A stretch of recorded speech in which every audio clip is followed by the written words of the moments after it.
자, 화물연대 파업이 벌써 2주차에 돌입을 했습니다. 그리고 정부도 여기에 대해서 굉장히 강경하게 대응을 하고 있죠. 전반적으로 지금 그렇지 않아도 경기가 안 좋은데 경기를 더 위축시킬 수 있을 그런 뉴스입니다. 그래서 더욱 자세하게 살펴보는 시간을 마련했습니다. 매일경제신문의 추동훈 기자와 함께합니다. 어서 오십시오. 네, 안녕하세요. 세아 앵커가 얘기한 것처럼 지금 열흘 이상 화물연대 파업이 있다 보니까 나라 경제가 그냥 멈췄어요.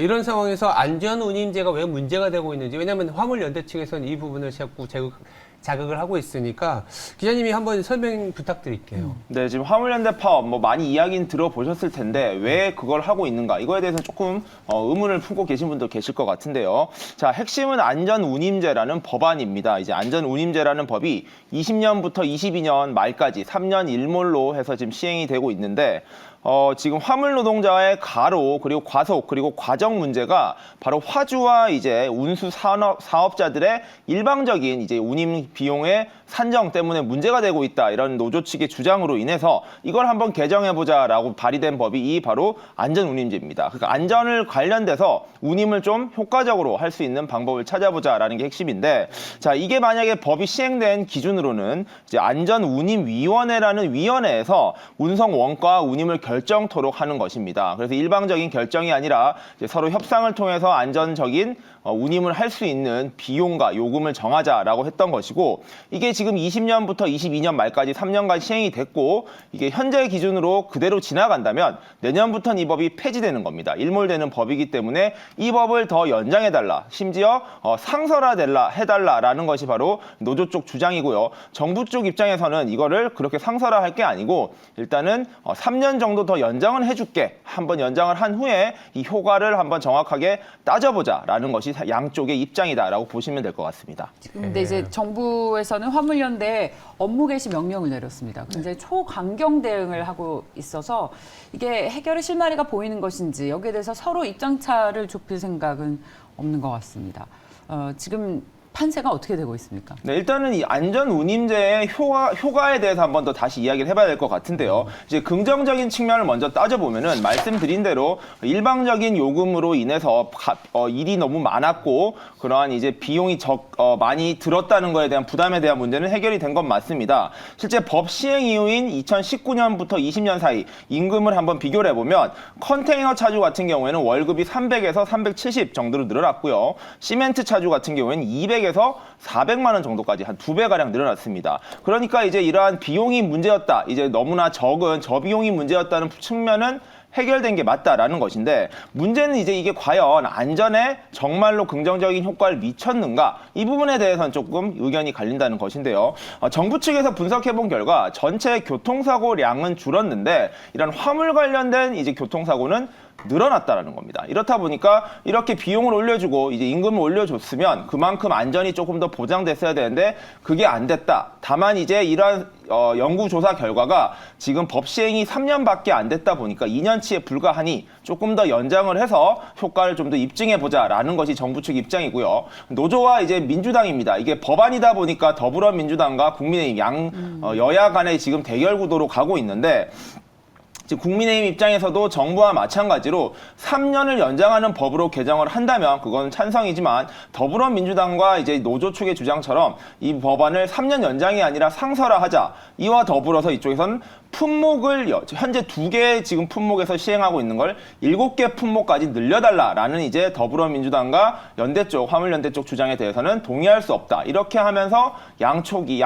아주 첨예하게 대립돼 있다, 이런 상황이라고 보시면 될 것 같습니다. 네. 보통 잠시 짧게 저희가 아무래도 주식시장에 미친 영향을 좀 고민을 해야 하다 보니까 이런 투자 전략가 입장에서도 이런 화물연대 파업이 이렇게 예상보다 길어지고 강경 대치를 할 경우에 전반적인 경제에 미친 영향에 대한 변수를 어느 정도로 고려를 하시는지 내수는 궁금합니다. 없다라고 봐야겠죠. 내수는 없다. 네. 건설 현장도 무너지고 거기에 관련된 화물연대 측에는 이득이 되겠지만 사실은 건설 노동자한테는 절대 이득이 되는 게 아닙니다. 일자리가 없어지는 거기 때문에 조속히 해결이 돼야 물가도 잡히는 부분이기 때문에 조속히 해결을 바라고요.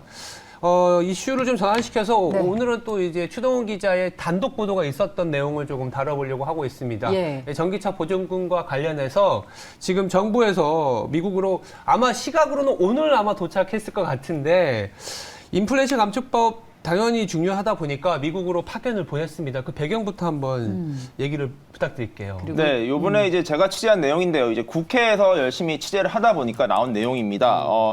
국회의원들이 미국에 직접 IRA, 그러니까 인플레이션 감축법 설득을 위해서 출국을 준비하고 있다라는 소식이 들렸었는데 여러 방면에서 취재를 해본 결과 이게 국회 차원의 방문뿐만 아니라 이제 정부 측과 함께 이제 양동 작전을 펼쳐서 미국의 정부 그리고 의회, 국회죠. 이제 미국의 의회를 같이 설득에 나서겠다. 이런 것들이 이제 취재가 되어서 제가 기사를 썼던 내용입니다. 자, 현재 지금 국회에서는 윤관석 산업자원중소벤처위원회 위원장과 김한정 더불어민주당 간사 그리고 국민의힘에서는 최영두 이제 의원까지 해서 여야가 계속 최근에 있었던 대치를 조금 잠시 접어두고 이제 국익을 위해서 함께 힘을 합쳐서 미국으로 떠난 상황입니다. 어제 오후에 출국을 했고요. 이랑 국회에서는 3명의 국회의원이 출국을 했고 이제 정부 측에서는 안덕근 산업통상자원부 통산교섭본부장 이제 이쪽과 관련된 최고 이제 책임자죠. 이분까지 해서 현재 미국 워싱턴 DC로 향하고 있습니다. 거의 도착을 했는 걸로 알고 있는데 지금부터 해서 3박 5일간의 일정으로 이제 미국 DC에서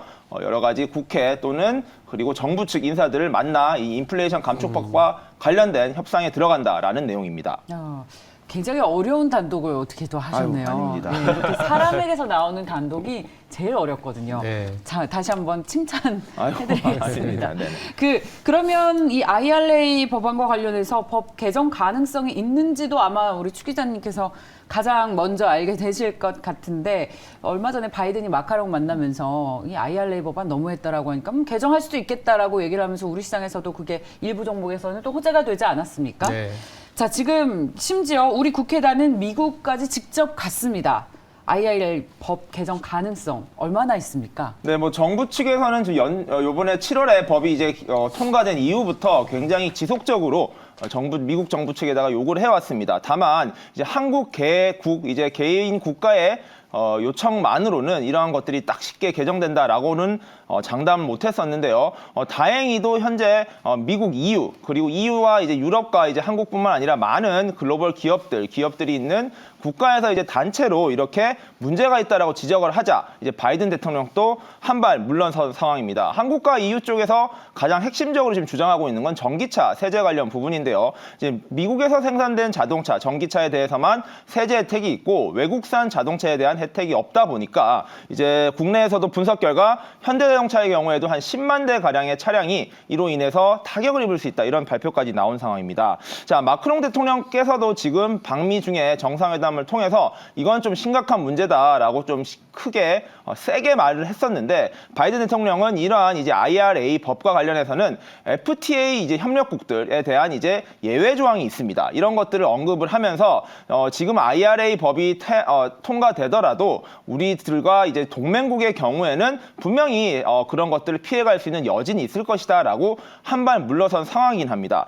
다만 이제 이렇게 한 발 물러섰다고 해서 어쨌든 이제 굉장히 열심히 추진했던 법안을 한순간에 무너뜨리진 않을 것이기 때문에 현재 상황에서는 어떻게 될지를 조금 지켜봐야 될 것 같긴 합니다. 다만 이제 한국과 EU 등 여러 국가들이 조금 더 압박을 한다면 미국 입장에서는 어쩔 수 없이라도 조금은 물러선 모습을 보일 것이다 정도로 현재 예측을 하고 있습니다. 그렇다면 신앵커님 저희 지난 주말에 그랬듯이 IRA 법 개정에 따른 수혜주들이 계속 더 움직일 수도 있는 겁니까? 뭐 최악의 국면을 벗어날 수도 있는 거니까요.